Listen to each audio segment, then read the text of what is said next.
Nabi Yechezkel memperingatkan kita, Rabotai, dengan cara yang sangat jelas dan tegas. Ketika Anda mendengar kata-kata Nabi ini, jika Anda tidak bergetar, Anda harus segera memeriksa denyut nadi Anda. Pesan ini begitu kuat dan menggugah, sungguh menggetarkan jiwa. Nabi berkata atas nama Tuhan yang Maha Kuasa dalam kitab Yechezkel bab 20 ayat 32 dengan penuh keyakinan, apa yang kamu pikirkan tidak akan terjadi, itu hanyalah khayalan belaka. Tentang ucapanmu bahwa kita akan seperti bangsa lain, menyembah kayu dan batu, itu tidak akan pernah terlaksana. Demi hidupku, aku bersumpah, firman Tuhan Hashem yang Maha Kuasa. Aku bersumpah akan memerintah kamu dengan tangan kuat, lengan terulur, dan murka tercurah. Aku akan membawa kamu keluar dari bangsa-bangsa dan mengumpulkan kamu dari negeri-negeri tempat kamu tercerai-berai. Aku akan membawa kamu ke padang gurun bangsa-bangsa dan berhadapan langsung dengan kamu seperti aku berhadapan dengan nenek moyangmu di padang gurun Mesir. Jadi, aku akan berdebat denganmu, firman Tuhan Hashem.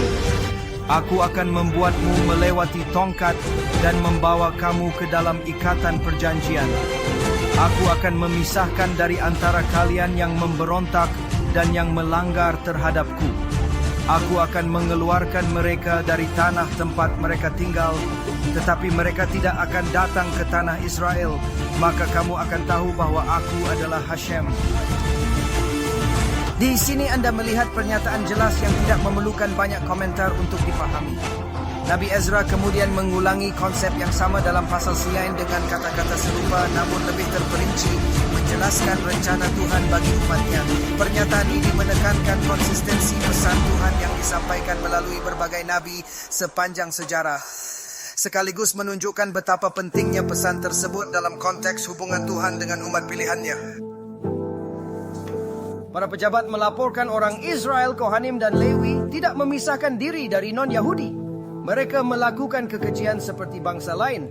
Keturunan suci Israel bercampur dengan penduduk setempat, menikahi putri-putri mereka. Orang Yahudi menikahi non-Yahudi. Seperti kekejian orang Kanaan, Het, Feris, Yebus, Amon, Moab, dan Mesir. Mereka mengambil anak perempuan mereka sebagai istri untuk diri dan anak-anak mereka. Keturunan suci Israel bercampur dengan orang-orang di tanah itu, yaitu orang Yahudi menikah dengan bukan Yahudi. Tangan para pejabat dari kepala suku dan pemimpin menjadi yang pertama dalam pelanggaran ini, mencemarkan kesucian bangsa mereka. Telah menjadi yang utama dalam pelanggaran mereka. Ezra berkata, ketika saya mendengar hal ini, saya merobek pakaian dan jubah saya, mencabut rambut dari kepala saya, dan duduk dalam diam. Dia duduk dalam diam dan berkabung atas situasi yang terjadi pada saat itu, merasa sangat sedih dan kecewa.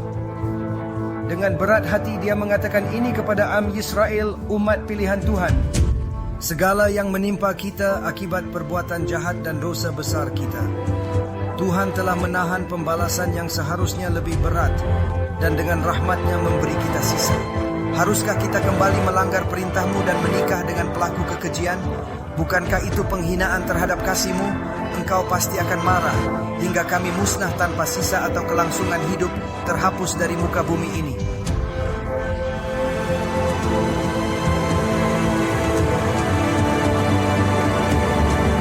Ezra Hassofer melihat situasi dan menegur orang-orang. Dia memperingatkan dengan tegas bahwa jika mereka melanjutkan perilaku ini, Hashem akan menghancurkan mereka. Lalu dengan hati yang berat, dia berdoa, Hashem, saya tahu jika kita terus begini, Engkau akan menghancurkan kita. Ketika orang bertanya di mana Tuhan selama Holocaust, kita harus ingat, apa yang mereka tidak sadari adalah bahwa Am Yisrael berasimilasi sedemikian rupa sehingga di beberapa tempat seperti Jerman terjadi asimilasi lebih dari 90%. Artinya 90% dari orang Yahudi menikah dengan bukan Yahudi yang dilarang oleh Torah. Apakah dia bukan Yahudi yang baik atau bukan? Jika Anda seorang Yahudi, Anda tidak diizinkan menikah dengan bukan Yahudi. Terlepas dari pendapat Anda, itu tidak relevan. Ini adalah aturan dari Sang Pencipta. Di masa lalu, ketika orang mengabaikan aturan ini pada zaman para nabi seperti Ezra, Yechezkel, dan Yeshayahu, Hashem memberi banyak peringatan sebelum menghukum mereka. Karena tidak mendengarkan, akhirnya terjadi Holocaust, kehancuran Beit Hamikdash pertama dan kedua, serta Holocaust selama ribuan tahun pengasingan. Hashem terus mengingatkan kita bahwa pendapat kita tidak penting dalam hal ini.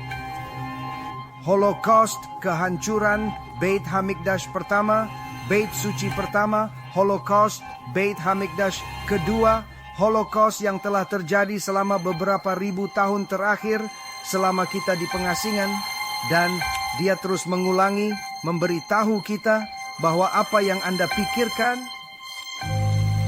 Anda tidak bisa begitu saja mengabaikan Torah dan fakta bahwa Yudaisme memiliki aturan yang jelas. Pencipta adalah satu-satunya yang benar-benar mengatur dunia ini, bukan uang, teman, bos, perusahaan, atau bahkan ide-ide Anda sendiri. Hanya pencipta yang memiliki kuasa penuh. Namun, sungguh mengherankan bahwa Anda masih berpikir bisa mengabaikan semua sejarah, fakta, dan realitas itu, lalu berasimilasi begitu saja ke dalam budaya lain. Mengubah Torah kebenaran menjadi sesuatu yang hanya merupakan rangsangan intelektual pilihan, ini tidak akan terjadi. Tuhan memberitahu Nabi dengan tegas, ini tidak akan terjadi. Dia menegaskan bahwa Torah akan tetap suci dan tidak tereduksi menjadi sekadar pilihan intelektual belaka. Usaha luar biasa untuk berasimilasi, berusaha menjadi dokter, pengacara, akuntan, bankir investasi, bintang Hollywood, dan segala jenis profesi lainnya daripada menjadi Yahudi kosher terlebih dahulu yang mengikuti Torah. Dan itu berarti memiliki profesi kosher apapun itu. Anda memprioritaskan profesi, keinginan, dan nafsu di atas segalanya. Torahku diabaikan sepenuhnya. Akibatnya, Anda melanggar Syabat tanpa rasa bersalah, menikah campur tanpa pertimbangan, bertindak tidak bermoral terang-terangan, meninggalkan ajaran suci, dan mengabaikan perintahku yang seharusnya menjadi pedoman utama dalam hidup Anda. Ini tidak abadi. Akhirnya, aku akan menunjukkan siapa Tuhan sebenarnya. Untuk individu, Hashem sangat sabar, tapi pada waktunya, kehancuran pasti datang. Untuk bangsa Yahudi yang menentangnya, Hashem bahkan lebih sabar lagi, menunggu beberapa generasi untuk berubah dan bertobat. Namun, saat cawan dosa dan penodaan namanya telah penuh, Hashem akhirnya mendatangkan Holocaust sebagai konsekuensi. Bertindak melawan Sang Pencipta, Hashem memiliki kesabaran yang lebih besar. Dia bisa menunggu selama beberapa generasi untuk melihat apakah ada perubahan, untuk melihat apakah lebih banyak orang melakukan tasyuva dan berubah serta kembali kepadanya. Tetapi pada akhirnya, ketika cawan dosa dan penistaan terhadap namanya penuh, Hashem membawa sebuah Holocaust. Sebelumnya, dia akan menghancurkan ideologi para penentangnya, membuktikan kesia-siaan tindakan mereka. Rabbi Wasserman menyatakan saat Mashiach datang, yang paling menderita adalah mereka yang menolak bertobat dan orang kaya. Mereka memiliki sumber daya untuk berbuat baik dan melayani Tuhan, namun memilih mengabaikannya demi kepentingan pribadi. Mereka punya kesempatan mempublikasikan Torah dan mengatasi dosa dengan membantu orang melakukan mitzvot, tapi tak dilakukan. Tragedi ini ideologis, banyak tak menyadarinya. Situasi serupa terjadi kini. Yahudi di LSS hanya sebagian kecil populasi, sekitar 6 juta dari 400 juta penduduk, kurang dari 2%. Di Eropa seperti Jerman dan Inggris jumlahnya lebih sedikit, menjadi minoritas kecil. Berapa banyak orang Yahudi di Amerika dibandingkan dengan non-Yahudi? Kita hanya sebagian kecil. Hampir 400 juta orang di Amerika. Apa yang kita miliki? 100 juta orang Yahudi. Kita bahkan tidak mencapai 2% dari populasi. Di Jerman jumlahnya bahkan lebih kecil. Di Inggris jumlahnya bahkan lebih kecil. Jumlah Yahudi jauh lebih kecil di berbagai negara. Di Jerman, London, dan Australia, mayoritas penduduk adalah non-Yahudi. Ketika non-Yahudi berjalan dengan pakaian terbuka, menunjukkan ketidakmoralan dan ketidakmodestan, Tuhan tentu tidak menyukainya. Namun, hal tersebut tentu saja tidak menyebabkan kerusakan spiritual di surga pada tingkat yang sama seperti ketika seorang wanita Yahudi berjalan dengan tidak sopan di tanah Israel.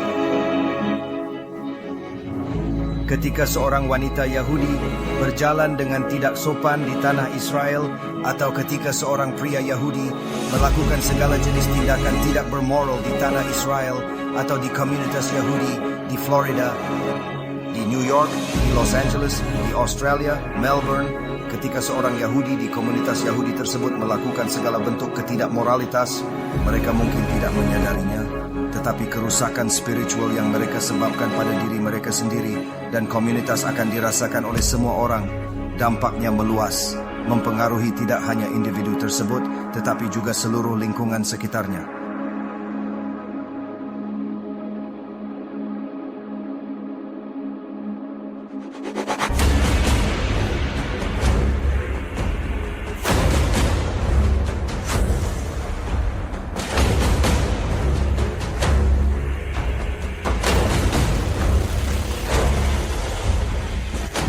Rav Elchanan Wasserman menekankan poin krusial, motivasi yang benar untuk melawan Amalek dengan segenap kekuatan.